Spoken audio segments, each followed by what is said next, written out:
Bonjour à tous, au programme du nouveau sur la Civic Type R et la Volvo V40 Cross Country, un record du monde insolite pour Mazda, et Jean-Éric Vergne fait la promo de Renault.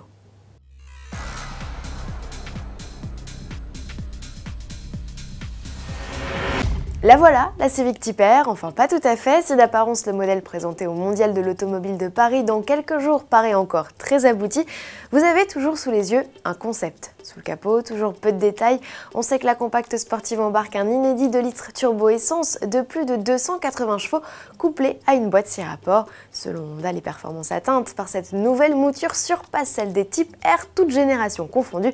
Comprenez Civic, mais aussi Integra et NSX, ça promet. Suspension spécifique, amortisseurs adaptatifs et mode extrême piste sont également de la partie. Rendez-vous en 2015 pour la découvrir et bien sûr la tester.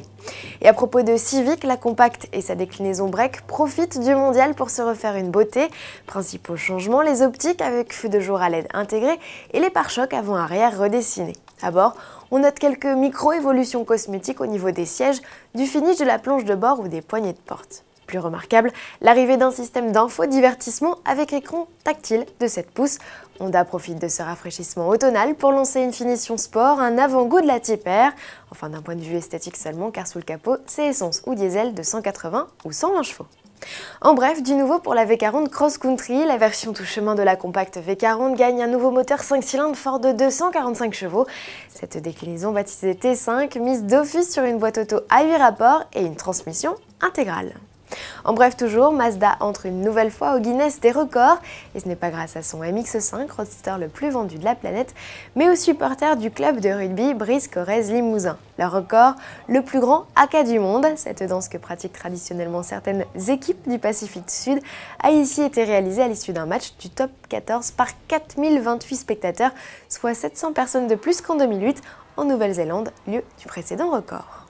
Quand il s'agit de faire la promo de Renault en F1, on a plus souvent l'habitude de voir Sébastien Vettel, Daniel Ricciardo et Romain Grosjean, mais moins Jean-Éric Vergne. Et pourtant, c'est bien le pilote Toro Rosso qui a ici été choisi pour participer à un petit clip mettant en scène la nouvelle Twingo. Visiblement, les excellentes performances du pilote réalisées lors du dernier Grand Prix à Singapour ont tapé dans l'œil des publicitaires. En Arsène Lupin des temps modernes, il dérobe ainsi la citadine pour une virée dans les rues de la capitale avant de ramener la citadine dans son écrin des Champs-Élysées. À demain.